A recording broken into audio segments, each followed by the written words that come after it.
pessoal, começando agora o último episódio dessa 7ª temporada do Vem Aí, esse podcast da NVIDIA que já virou referência aí no mundo da inteligência artificial. Sou Igor Lopes, jornalista especializado em tecnologia. Estive aqui com vocês, nessas últimas 5 temporadas aí do podcast. Trimestre que vem tem mais, o outro também. Na verdade, a gente tem feito 4 temporadas aí por ano, então pode esperar que vai vir muitas novas histórias aí relacionadas à inteligência artificial. Tem muita história boa para a gente contar.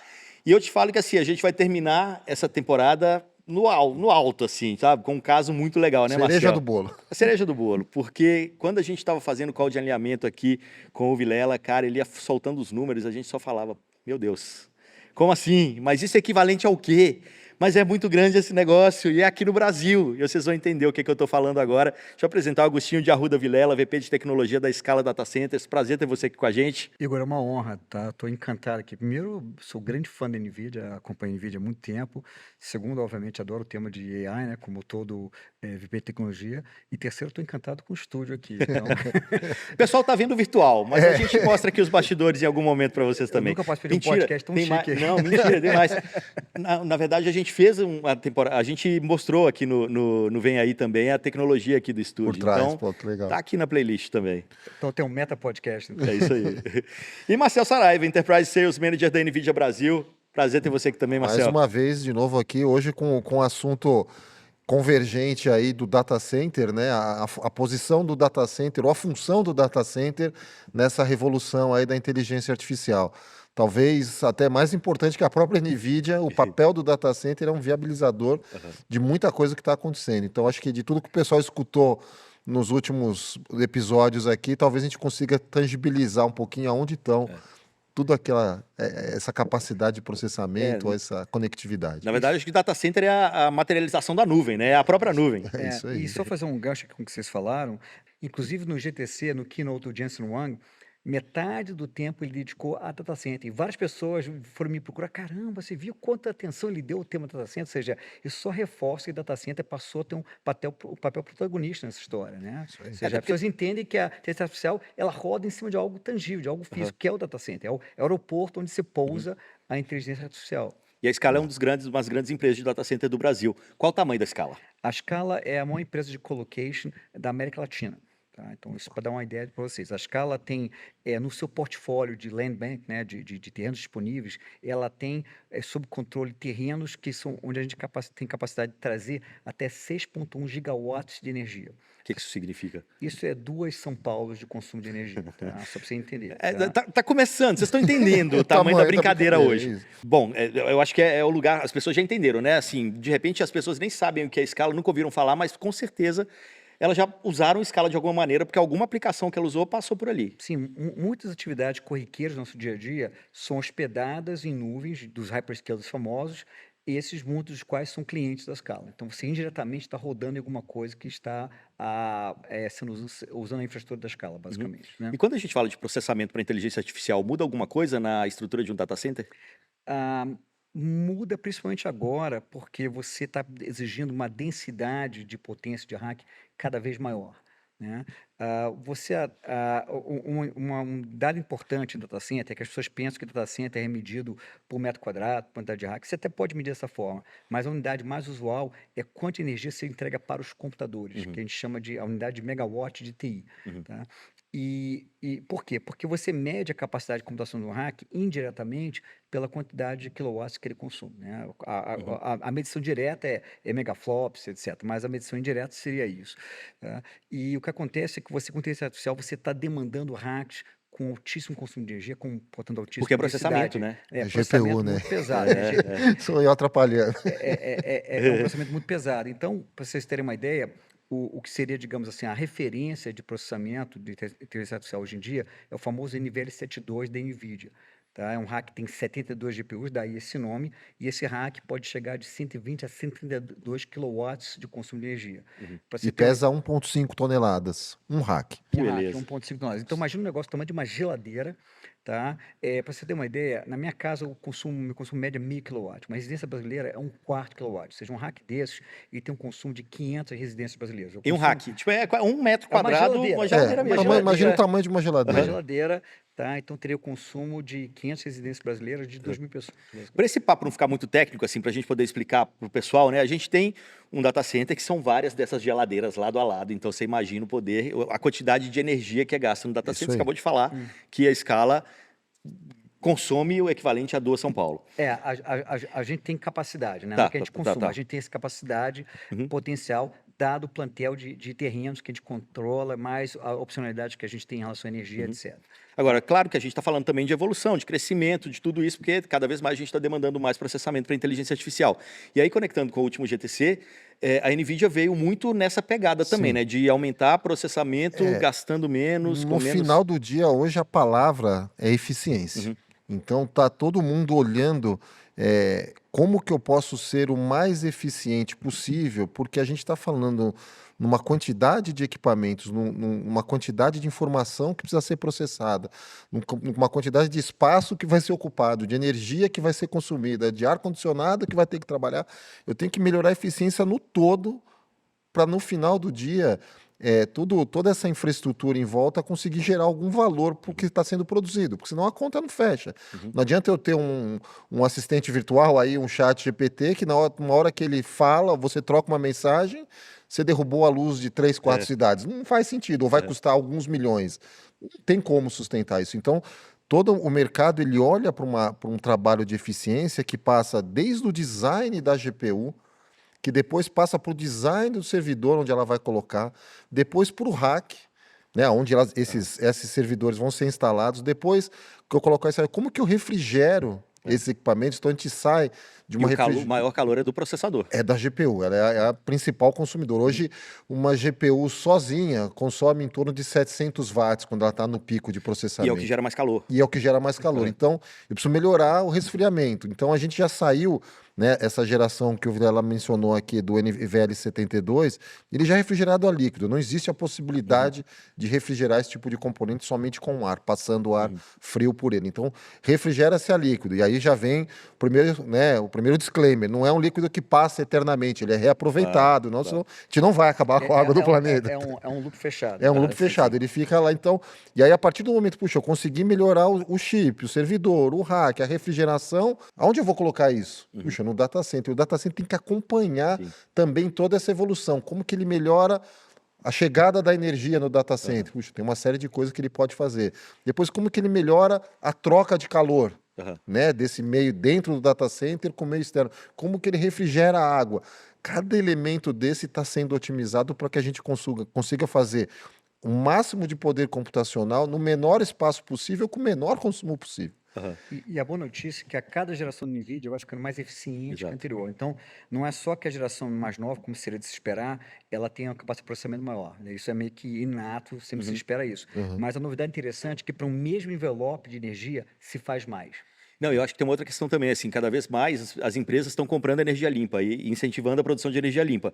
E aí, quando a gente fala de Brasil nesse sentido, né, a gente está muito à frente de muitos países, Brasil de quase fica todos os uma países. posição privilegiada. Dos países G20, o Brasil de longe é o que tem um grid mais limpo. 91, 93% da nossa energia elétrica vem de fontes renováveis, tá? Então a gente fica numa posição muito cavaleiro para poder hospedar esses data centers, tá, com energia limpa, ou seja, assim tá fazendo uma pegada de carbono, né? E quer ver? Agora a gente vai começar a brincar Assunto de gente grande. de gente grande. Beleza, aqui a gente tem energia e dá para a gente produzir cada vez mais energia. Para eu construir um data center hoje da escala nos Estados Unidos, quanto tempo eu demoro para ter só energia disponível? Dependendo do lugar, pode chegar a 7 a 8 anos. Tá? Fazendo um paralelo com o brasileiro, é naquela época que a gente tinha que esperar a linha telefônica. Telefônica. Que exato. custava uma fortuna e você estava na fila de espera, sorteado. Para sair uma linha Você ficava telefônica. na fila de espera de telefone. Hoje, nos Estados Unidos, eu quero montar um data center, eu entro nessa Nos fila. Estados Unidos, dependendo do lugar, se for um lugar assim, digamos, as áreas mais filé mignon, como o norte do estado de Virgínia, pode chegar a 4 anos de espera e mais 4 anos para execução, tá, dessa ordem. E aqui no Brasil eu tenho energia disponível, eu poderia construir. Você pode ter energia disponível, você pode ter prazos muito mais exíguos, assim, de um par de anos, uma coisa assim. São prazos drasticamente menores. Que é o tempo de você construir também uma fazenda de data center. Porque a gente está falando de uma infraestrutura assim, significativa, né? Torre de transmissão, subestações, etc. Então, como você falou, é o tempo de construção do data center, né? E aí vocês olharam para isso e falaram: olha só, dá para construir um data center aqui. Mas não é qualquer data center. Você consegue. O Brasil tem essa capacidade inata, e some-se a isso, a gente percebeu uma oportunidade do Brasil fazer exportação de serviços de computação, Aham. Igor. Essa que é a história bonita. Porque a gente começou a perceber que a gente estava. Essa é até uma história engraçada. A gente estava concorrendo, numa certa oportunidade, com a Austrália. Olha, A gente, ué, como é que eu posso estar concorrendo com a Austrália? Porque existem workloads que não dependem de latência. É. tá. Foi aí que caiu a ficha. Pô, a gente começa a entender esses workloads. Putz, essas workloads não são as workloads que a gente está Uhum. acostumado, de e-commerce, etc. São coisas assim que têm uma latitude maior em termos de Uhum. latência. Aí que a gente caiu a ficha que a gente podia ser um exportador de serviço de computação de inteligência artificial. Treinamento, com certeza, porque o treinamento de um modelo pode demorar semanas, quiçá até meses, tá? Mas até em boa parte de inferência. Uhum. E a boa notícia é que isso, inclusive, uma coisa que o Jensen Huang reforçou muito também no GTC, cada vez mais a inferência vai conter o que a gente chama de reasoning, ou seja, raciocínio, né? Uhum.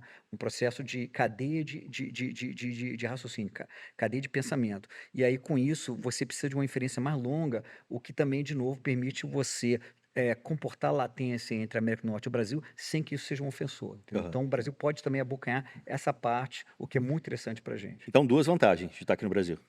Porque a gente pode pegar não só treinamento, como pode pegar também inferência. Então, a gente pode pegar uma Uhum. parte muito relevante do mercado de inteligência artificial. E aí esse cara falou: vamos investir.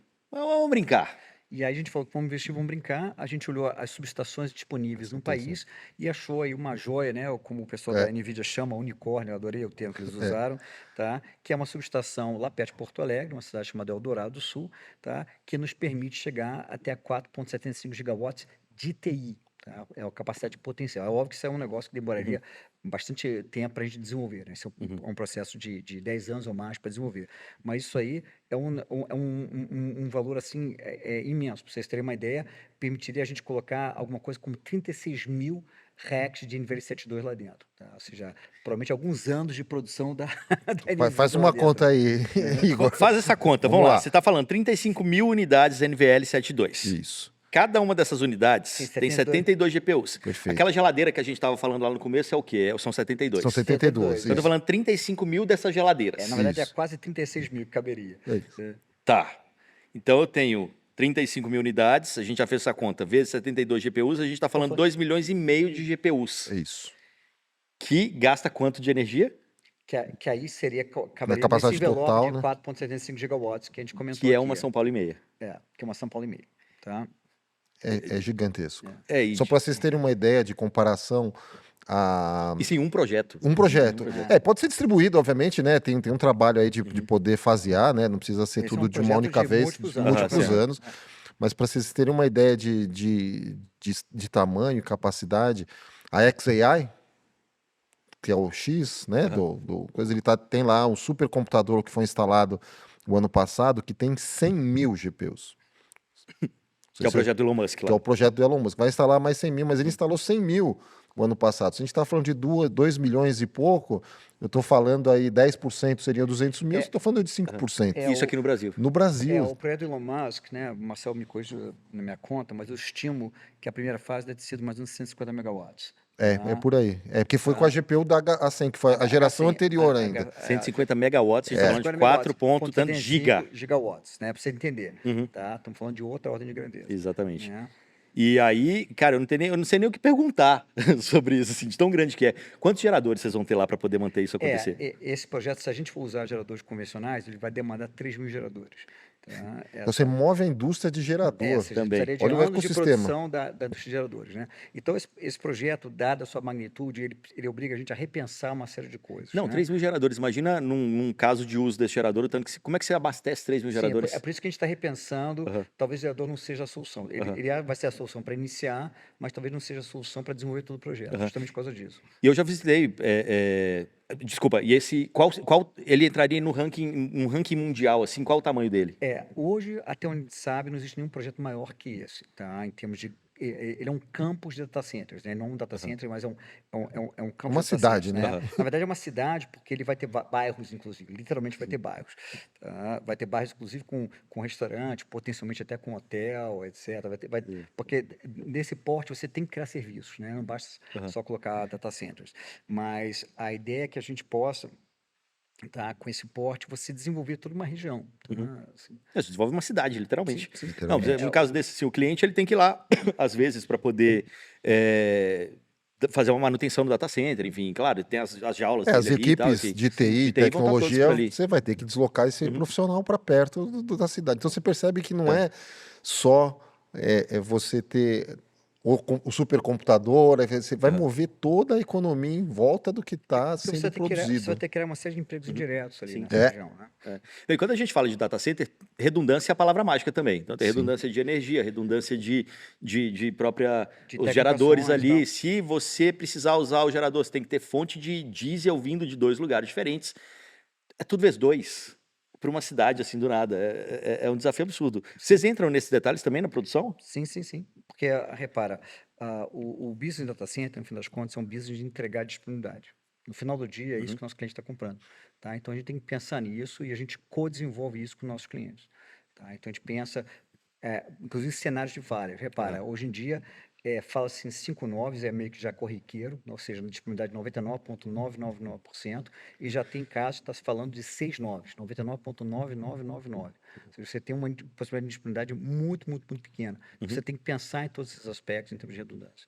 Seria por ano menos de 1 hora, né, dado É, de indisponibilidade, né? Mas o que vem por aí? Se eu estou falando desse poder computacional e a evolução que está vindo para o ano que vem. Só para vocês terem desde o ano passado, a NVIDIA anunciou que ela vai trazer para o mercado uma cadência de renovação tecnológica anual.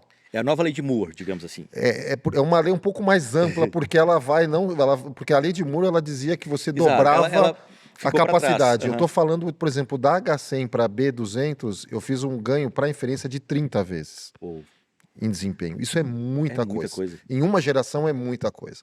Então, a nossa expectativa com essa cadência anual é que eu dê saltos de performance ainda maior.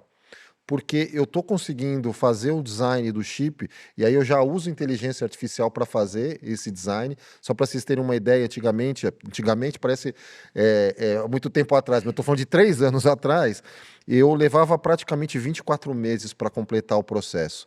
Porque desde do design até a produção final do chip, tem etapas que precisam ser trabalhadas que normalmente eram feitas de forma manual. Hoje eu coloquei inteligência artificial para fazer algumas etapas dessa. E eu reduzi esse processo em 11 meses.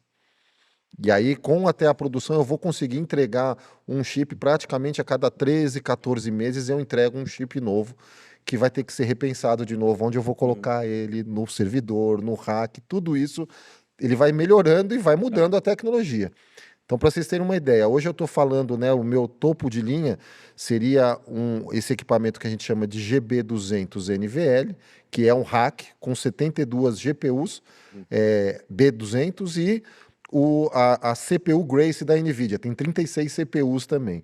Eu acabei de mostrar esse produto agora, vem a GB300, onde eu fiz uma pequena melhoria na GPU, coloquei um pouco mais de memória, um pouco mais de banda de transporte de dados, e eu já dei um salto aí de algumas vezes comparado com a geração anterior. O ano que vem eu trago uma nova arquitetura, que chama Rubin, a GPU. Eu trago uma nova arquitetura que chama Vera, de CPU. Vai ser Vera Rubin. Aí eu não sei o nome, se eles vão colocar de repente um VR200. Não, acho que já falaram VR, já né? falaram VR. Só que naquele rack que cabiam 72, ele vai saltar para 144. No mesmo rack. Gastando mais ou menos o A mesmo. mesma coisa. A refrigeração igual. Quer dizer, com um crescimento, uma evolução tecnológica, você dobrou a capacidade da escala aqui sem que ela Pronto, tenha sem que que ela fazer... precisava fazer absolutamente nada. E aí eu faço todo um trabalho no software, e aí vem acho que um dos grandes, acho não, com certeza absoluta, o grande diferencial da NVIDIA é que eu trabalho a plataforma de software em cima desse novo chip, que além da densidade, além do aumento da quantidade de chips, eu faço um salto adicional em software. E aí eu posso chegar a 30, 40 vezes de performance no mesmo rack. E aí você escolhe o que você quer fazer, se você quer produzir mais ou se você quer Diminuir comprar espaço, menos. é. É isso. Aham. No final você vai fazer de novo, né, aquela equação de eficiência, você vai assim, puxa, talvez antes eu ia precisar de 4 racks para atender esse projeto, agora você vai precisar de um só. o projeto ele é vivo, né, no final das contas. É Eu fico imaginando vivo. como Sim, que, como que você... Isso é um desafio, tá? Pois é, exato. Porque como que você E cria isso é um algo que é a desafio longo interessante. prazo, um projeto de bilhões, e você tem essa evolução acontecendo em tempo real? Isso. Isso é vivo porque, para, antigamente data science você pensava em 10 anos, tá? Uhum. E dificilmente teve alguma grande mudança nesse período. Agora com a NVIDIA lançando um novo produto a quase a cada Eu ano, dou trabalho pro você, Vier. você basicamente, você vai ter no data center uma heterogeneidade. Você vai ter uma geração 1, geração 2, geração 3, Aham. geração 4. E só complementando o que o Marcel comentou, ah, o Vera Rubin vai ter a próxima geração depois, em 2027, que vai chegar a 576 GPUs, tá, no equipamento. Então, a gente está falando de chegar a um envelope de potência de 600 kW. Tá? No mesmo rack. Então, imagina, eu saindo de 132 kW para 600 kW. Então, você imagina o desafio de engenharia de você acomodar isso aí, tanto do ponto de vista de energia, quanto do ponto de vista de refrigeração. E eu não vou só na GPU. Também, se olhar o anúncio aí do último GTC, eu estou trazendo para o mercado um novo switch. O switch é o equipamento que interliga os servidores entre eles. Então, a gente está falando de milhares de servidores interconectados. Tem um componente lá no meio, uma caixa lá no meio que chama switch. E eu ligo esse switch aos servidores com fibra ótica, tá? Só que a fibra ótica, ela transporta luz, né? O dado vai ali, ele vira luz. Só que para eu converter o dado que está elétrico, os bits, né, os 0 e 1s, em luz, eu uso um equipamentozinho chamado transceiver. Então, toda GPU tem 6 transceivers. Se você está falando, né, a gente viu, se a gente tiver full capacity da cidade de AI lá da escala, com 2 milhões de GPUs, eu ia precisar de pelo menos 12 milhões de transceivers. Cada transceiver, ele consome energia. Uhum. Então, a gente começou a olhar e falou assim, puxa, esse é mais uma etapa que eu posso otimizar no data center. Então, esse novo switch que a gente criou ali não usa mais transceiver, ele trabalha a luz o tempo todo, a luz vai parar dentro dele, eu não preciso converter mais. Eu reduzo só de transceiver praticamente, acho que os 180 megawatts por supercomputador. Então eu reduzo de novo, melhor eficiência, melhor dissipação de calor.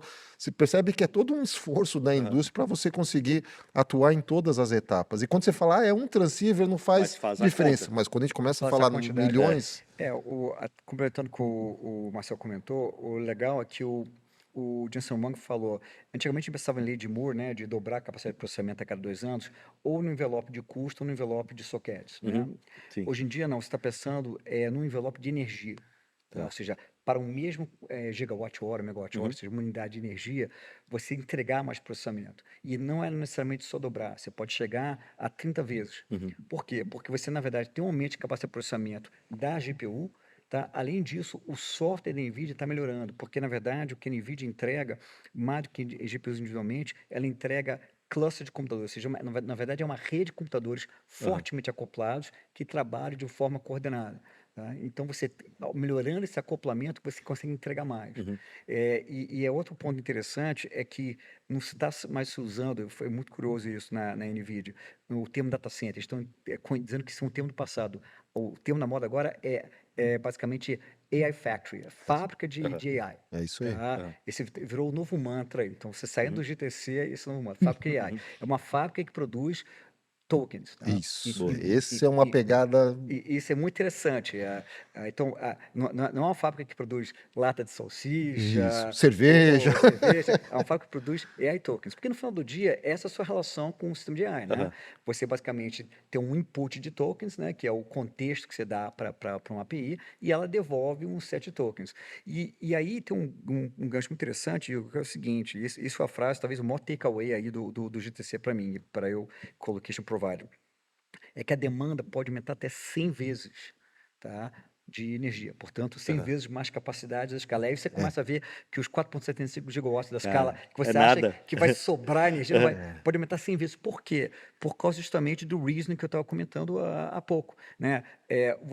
A sua relação com o ChatGPT, antigamente era o que a gente chamava de zero shot. Você fazia uma pergunta e via uma resposta. Agora, se você reparou, com esses modelos mais novos, com 4.5, por exemplo, até mesmo com o O1, que já começa a fazer reasoning, acho que a partir do O1, você começa a ver que o modelo começa a mostrar como é que ele respondeu. Sim. Começa a pensar. Tipo, o pensamento O dele. pensamento dele é dele. assustador. É um Mas é exemplo legal. que o pessoal da NVIDIA deu que eu achei ótimo, né? Aquelas perguntas de entrevista de emprego de hyperscaler, né? Quantas bolas de ping-pong cabe no Fusca, né? Aí você pensa, pô, qual é o volume de um Fusca, mais ou menos? Desconta o espaço dos bancos, pensa o volume da bola de ping-pong.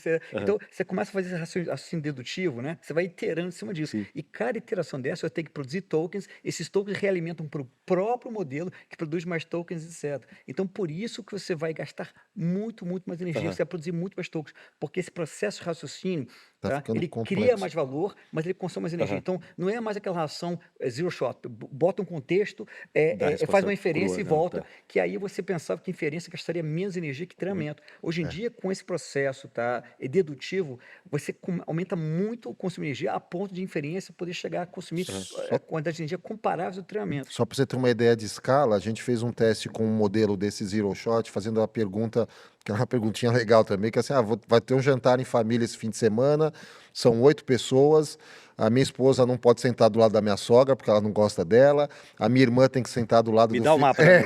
e minha filha do lado do meu sobrinho, que ela precisa de ajuda para comer, a minha tia não gosta, sabe? Tem todo um esquema, e ele fala, onde eu tenho que pôr cada um? Nos modelos antigos, ele gerava 450 tokens para responder essa pergunta. O token, à medida, é uma palavra. Uma palavra tem em média 2 a 3 tokens, tá? Só para o pessoal da audiência entender do que a gente está falando. Pega uma palavra, divide em 2 por 3, é a quantidade de tokens que uma palavra tem. Então, uma frase, um raciocínio vão ter 400 e poucos tokens. Ele dava essa resposta com 400 e poucos tokens em menos de um segundo, só que dava uma resposta errada. Para que serve isso? Para nada. Com esses modelos de reasoning, ele começa a fazer essa interação, puxa, esse não pode sentar aqui, ele começa a fazer o raciocínio, ele vai iterando. E ele mesmo vai, tipo, gerando resposta gerando para ele resposta mesmo, para ele mesmo para chegar numa resposta certa. E aí, se você não fizer a otimização, ele pode levar mais tempo. Posso levar 40 segundos, que não é bom, só que ele te dá a resposta certa. Se eu otimizar esse processo para ele conseguir resolver esse problema num tempo razoável, abaixo de 2, 3 segundos, eu preciso bastante de GPU. Ele gera 15 mil tokens para dar a mesma resposta. É muita coisa. Então, a escala, que você fala assim, puxa, olha quanto... que ficou muito mais prolixo no bom sentido. Sim, fica meio prolixo. Mas aí, na hora que eu passo a usar SLM, por exemplo, não muda o jogo? Muda. E aí que Porque vem o lance. Se eu consigo fazer essa operação o mais rápido possível e o mais eficiente possível, eu tenho a resposta certa versus um modelo que tem uma resposta errada. Sim. E aí você começa a ver um movimento muito grande de o pessoal começar a usar a reasoning para tudo que é modelo, e você trabalhando bem o modelo, você consegue fazer isso com modelos até menores, você vai ser mais eficiente no tamanho do modelo. É nesse sentido que eu estava falando, assim, eu passo a usar SLM, eu não vou precisar de tudo isso. Não, só que você vai ter uma quantidade maior de SLMs acontecendo. Você vai ter small language models. Entendeu? Você vai ter small language models temáticos, né? Isso, E aí você vai ter que, obviamente, saber rotear qual que você vai, né? exatamente. Que é a ideia do MOE e tal, o Agentic AI trabalha com essa ideia, etc. Mas o interessante dessa mensagem é que a gente sempre pensava em termos de zero shot, em que inferência ia consumir muita CPU, ia consumir muita energia na quantidade, mas não individualmente. Quando você começa a botar reasoning, você começa a ver que individualmente já começa a ser um consumo muito relevante. Né? E aí você começa a entender, por que o cara quer fazer uma máquina com 576 GPU? Será que você não vai estar colocando uma capacidade excessiva? Será que não vai sobrar capacidade computacional? Não, quando você começa a entender para onde a coisa está indo, vai faltar, na verdade. Mas o que eu fico pensando aqui, assim, na minha época, quando tinha um site, aí a gente tinha que pegar aquele servidor ali, a gente pensava, não, tem que ter muita memória, porque vai ter muita gente chegando ao mesmo tempo, na hora que eu chamo alguma matéria na TV, onde for, vou ter que ter um armazenamento grande, porque é vídeo, processamento era pouca coisa. Tipo, mudou a lógica do data center, mudou a lógica agora quando você pensa numa AI Factory. Será que quando a gente fala de um projeto grande como esse, pensando na engenharia dele como um todo, será que eu não estou fazendo algo hoje que amanhã vai ser obsoleto? Como que eu consigo desenhar algo assim, sabe? E como que a NVIDIA também consegue desenhar o produto para aproveitar a estrutura que existe? Tipo, eu não posso simplesmente mudar um cabo de rede para uma Wi-Fi de uma hora para outra num negócio desse, tipo, nesse nível de troca de tecnologia. Essa é uma excelente pergunta. É por isso que, quando eu fui lá assistir o GTC, No dia seguinte, o workshop foi assistido na NVIDIA, e os principais cloud providers do mundo, foi o workshop de Future Proofing. Porque Foi tem que estar Boa, preparado boa, para boa, o boa. exatamente. futuro. Eu isso. assisti o keynote, tá, numa Tô fazendo a terça-feira. coisa certa? No dia seguinte, será que? Não, não dorme. O Vilela não dormiu. Você vê um keynote desse, peraí, eu vou em 2 anos para 600 kW. Repara, o mundo, em 2010, o paradigma eram 4 kW por rack. Tá? Em 2022, eram 12 kW. Você, então, em 12 anos, triplicou. Aí, de 2022 para 2025, você aumenta 11 vezes. Então, você já entende o desafio de engenharia. Aí, depois, de 2025 e 2027, você quadruplica. 2 anos. Tá? É um processo de 2 anos. Então, se entende o desafio de engenharia, é uma loucura. Tá? Então, por isso que Future Proof é muito importante. E foi muito bom, foi muito Itaipu é uma salutar. só, tá? Só te avisando. Exatamente. Não, mas te dá Itaipu uns são o jeito. quê? São 14 gigawatts, né? Eu antigamente levava 14 gigawatts, pô, é muita coisa. 14 gigawatts são basicamente o quê? São 3 escalas cities e Não, meia. eu aqui então... pensando, cara, quando eu tive o primeiro XT lá em casa, meu pai não deixando eu ligar ele com medo da conta de energia, imagina? Então, e aí você põe na equação, porque esse é por isso que a eficiência é a palavra-chave dessa história, porque você tem que produzir tokens pelo menor custo possível. E o custo envolve modelo, capacidade computacional, rack, refrigeração, energia, tudo isso entra na conta do token. Então, isso, né, Titeto faz uma analogia, se é a segunda vez na história da computação que a gente está usando uma fábrica para produzir dinheiro, literalmente. Né? O James até fala, the more you buy, the more you make. Quanto mais você tiver de data center, mais você vai fazer. Por quê? Qual foi a primeira vez que a gente pegou algum software, colocou para rodar num equipamento e ele gerou dinheiro para você? Bitcoin. A ideia, token. a ideia de mineração, A ideia é exatamente a mesma. Só que ao invés de gerar Bitcoin, a gente está gerando token. E o que as empresas estão fazendo com esse token? Vendendo, monetizando, fazendo uma predição, fazendo uma previsão, pegando uma tendência, investindo em algo. Então você percebe que você cria uma nova, vamos chamar assim, uma nova moeda da inteligência artificial que você tem que trabalhar todos os aspectos de eficiência. Uma nova moeda e um novo bem, né? Uma coisa tangível. Acaba sendo, você acaba não sendo está tangível. utilizando ele ali, não. É um produto, né? E aí a pessoa fala, não sei se eu vou usar. Eu falo assim, tá bom, quem aqui da audiência nunca usou o chat GPT? Exatamente, tá aí. Quando a gente pensa, né, a gente já falou aqui dos benefícios que o Brasil tem por ter a possibilidade de gerar toda essa energia, que eu acho que é a grande questão para a gente fazer uma fazenda dessas, né, um hub desses acontecer. Como que o governo está olhando para isso? Cara, o governo está cada vez exportando mais, inclusive está para sair aí provavelmente um projeto do executivo bastante interessante nessa área. Tá? No começo, houve um trabalho de educar os vários poderes, né, principalmente o poder executivo e o legislativo, a respeito do tema. Né? Uma vez que vocês começaram a entender, começaram a ver o quanto se representava para o país em termos de investimento, em termos de empregos, etc., houve uma ação muito virtuosa, eu diria até, inclusive apartidária, isso que é bacana, tá? De entender, cara, isso é bom para o país. Isso, sem exagero, isso é um segundo pré-sal. Se a gente jogar nossas cartas direito, isso aqui é um segundo pré-sal, em termos de oportunidade que a gente traz para o país. Né? Para você ter uma ideia, Igor, 1 gigawatt só na parte de escala, só na parte de colocation, significa $10 bilhões de investimento em infraestrutura. Se você coloca ainda a parte não escala do hyperscaler, a empresa enfim, que vai usar essa infraestrutura, esse valor pode duplicar, triplicar. Na NVIDIA fala-se até em decuplicar. A gente vê... Por favor. Antigamente a relação era entre 1 para 1 e 1 para 4. Tá? Então, se eu botasse $10 milhões para cada megawatt, o meu cliente botar mais 20, 30, etc. Mas com o custo de equipamento hoje, essa relação pode até decuplicar. Então, se eu investir $10 bilhões, pode ser que venham mais $100 bilhões de equipamentos aqui. E a boa notícia é que os equipamentos potencialmente podem ser montados no país. Tá? Essa é a história interessante. Uma cadeia de valor, e é um tema que o pessoal coloca em pauta que chama soberania de IA, que passa do Brasil ser 100% soberano no que ele produz de IA, do que ele consome para serviço público, para serviço financeiro, para diversos mercados, de você ter, no bom sentido, o controle de toda a situação, ter o dado sendo processado aqui, sendo trabalhado aqui, e aí vem a segunda oportunidade, que é exportar.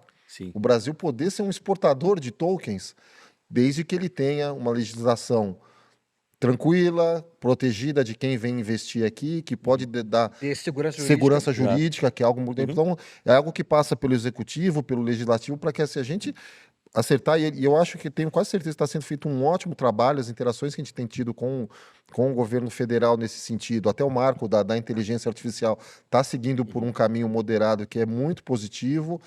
O governo está olhando por toda essa cadeia de valor, aonde ele pode melhorar ou às vezes não atrapalhar, que que é ótimo, né? Para trazer competitividade para a gente, para não só ter a nossa soberania de ar, mas em curto espaço de tempo de ter uma janela aí para ser exportador de inteligência artificial. E Não, eu isso acho- é uma transformação industrial gigantesca no país. Não, e quando você fala em soberania, a gente já teve aqui no episódio, no podcast também, o Nelson Leone, Ah, legal, da Amazon Wide, AI, não? que, Sim. que estava lá no GTC também, né? Tava Apresentou apresentando, o projeto sim, dele sim, lá. E vocês estão falando aqui da AI Factory para frente. Quando eu penso para trás, a gente já tratou aqui também de tecnologias da NVIDIA sendo utilizadas para geração de energia eólica offshore. Porque aí você tem uma força do vento muito maior e gera Otimizar a uma energia muito eficiência da maior, geração de otimizar, energia para poder alimentar o data Então, center. assim, é uma cadeia para É uma frente e para cadeia trás. gigantesca. Porque você faz CFD, né, análise de dinâmica de fluidos, para você otimizar formato de PADS. Sim. A gente, na escala mesmo, a gente tem em dezenas de estações de trabalho dos nossos engenheiros, tá? GPUs da NVIDIA, tá? Para poder gerar justamente projetos mais rápidos, fazer modelagens, coisas do tipo. A gente roda, inclusive, CFD in-house com o equipamento da E NVIDIA. a gente passa já começa a ter o conceito do digital twin do data center. Para eu poder controlar ele e saber, né? Puxa, eu construí isso daqui, vai vir a próxima geração, né? O meu cliente ele vai desligar 4 racks e vai ligar 8 racks do novo. Qual é o comportamento do meu data center nesse novo cenário? Simula. Você vai fazer o que a gente chama de what if, né? Você fazer isso. brincar com hipóteses. Mas só voltando ao ponto anterior que você falou, esse projeto de escala aí seria um exemplo bem do que você estava falando, da gente exportar, né? Inclusive tem um termo para isso que chama-se power shoring, que é você poder estar num país próximo, pelo menos de fuso horário, próximo e não muito distante do ponto de vista de cabo submarino, portanto não muito distante em termos de latência, você poder exportar computação, justamente exportar tokens. Tá? A escala ESIR foi muito pensada nesse sentido. Tá no- Tá? tá super A bem ideia não posicionado. é tanto o mercado doméstico, tá? Porque acho que vai demorar muito para o mercado doméstico, apesar da explosão aí de tokens aí que o Jensen Huang falou, acho que vai demorar para o mercado doméstico ter esse tipo de demanda, mas muito pensando nesse tipo de coisa, justamente endereçando esse fato que nos Estados Unidos tem essa demora enorme para se conseguir energia, principalmente nos mercados primários, tá? Então a gente realmente poder exportar isso aí, isso que é mais bonito, né? Você não só gerar empregos para cá, mas conseguir justamente ter um produto de exportação. Que é uma coisa mais bacana que você exportar energia com valor agregado na forma de token, né? E diziam que inteligência artificial ia matar empregos, hein? E era só uma onda que não. Gente, pelo Olha aí. contrário, se você pegar todo esse ecossistema que está sendo construído, gera muito mais. Lógico que tem uma movimentação Exato, de mão de obra, tem uma movimentação de conhecimento que é obrigatório, então tem todo um trabalho que precisa ser feito para formar profissionais que possam operar essas fábricas de ar, que possam fazer gestão. Tem uma série de passos aí críticos que a gente vai ter que acelerar também para poder sustentar, mas no final do dia, numa economia crescente, sempre quando cresce, não tem como não gerar emprego. Só pensando no business de data center, nem olhando de forma mais holística a parte de IA, para cada emprego direto que você cria 6 empregos indiretos, tá? Só para você ter uma ideia. Ou seja, a pessoa, poxa, o business de data center não emprega muita gente, não. É porque você está olhando o staff que fica em data center, que é uma equipe pequena, de 10, 20 pessoas. Mas se você olhar a cadeia indireta, ela é volta, bastante no extensa. entorno. Você vai no data center, a coisa que você mais vê é o quê? É fornecedor tocando a campainha, vindo entregar alguma coisa.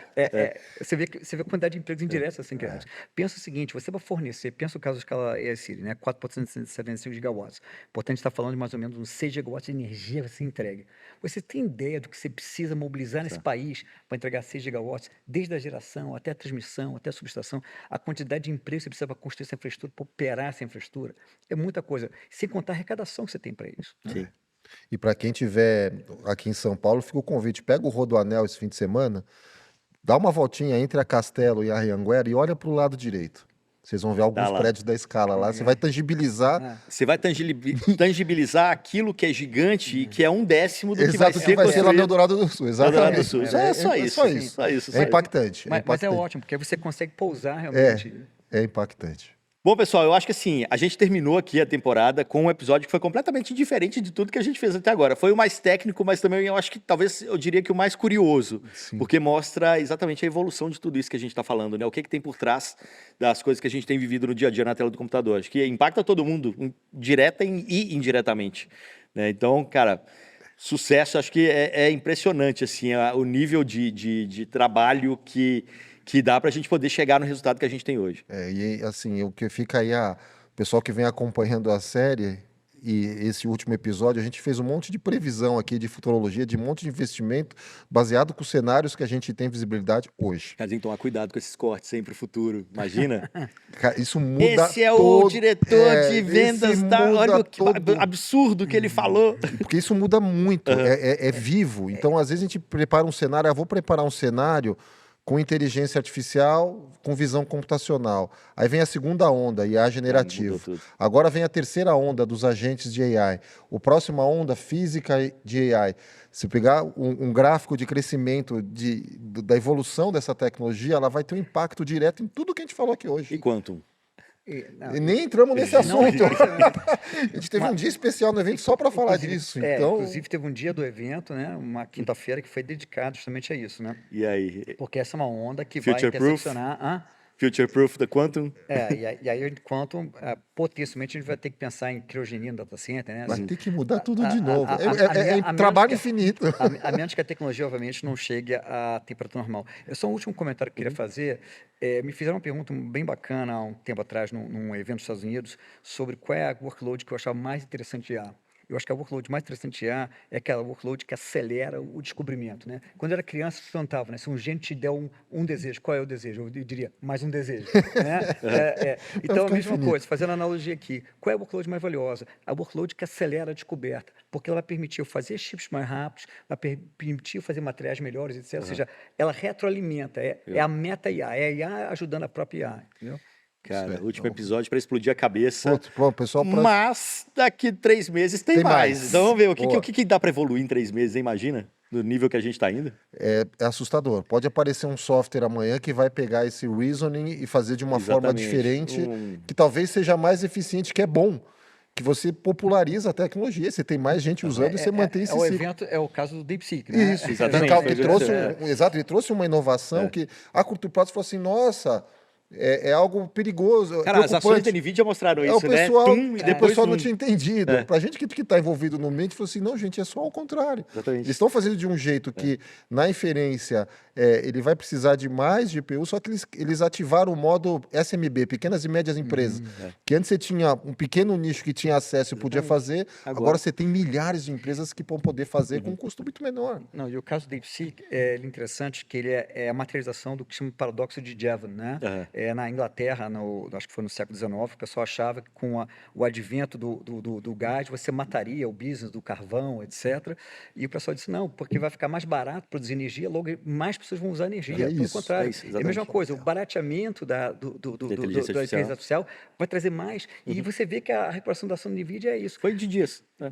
Porque isso seria um problema se a demanda fosse finita. Estagnada. A elasticidade da demanda é tão grande. Quando um cara como o Jensen Huang fala que vai aumentar 100 vezes a necessidade de capacidade por conta de reason, significa que você tem uma elasticidade de demanda tão grande que qualquer redução de demanda computacional por conta de novos modelos vai ser rapidamente absorvida por reasoning, por exemplo. Entendeu? Perfeito. Bom, pessoal, a gente já estourou o tempo. Se deixar esse papo aqui, para Oi, quem a gente gosta, vai vai umas 3 longe. horas. Eu tô curioso para ver a audiência desse episódio, porque até agora a gente foi muito focado em produto, né, em resultados, mas esse aqui foi completamente diferente. É bom que vai Legal. servir como teste para a gente também, ver se esse Tenho papo certeza que vai ser ótimo. mais cabeçudo funciona também. É isso, pessoal. Agradeço demais a presença do Marcel Saraiva, Enterprise Sales Manager da NVIDIA Brasil, Agostinho de Arruda Vilela, VP de Tecnologia da Scala Data Centers. Prazerzão falar com vocês, sucesso no projeto e a gente quer atualização dele, hein, depois. Com certeza. Se Deus Beleza. quiser. Obrigadão. Quer Obrigado. conversar mais com eles? A gente vai deixar o link do LinkedIn aqui do lado também, só dar aquele ping ali, tirar mais dúvidas ou de repente Fazer falar sobre negócio. curiosidade, fazer negócio, obviamente. Melhor ainda. E principalmente. É isso, pessoal. Valeu demais, obrigado. E a gente volta Valeu. na próxima Obrigado, temporada Igor. aqui do Vem Aí. Até lá. Obrigado, gente.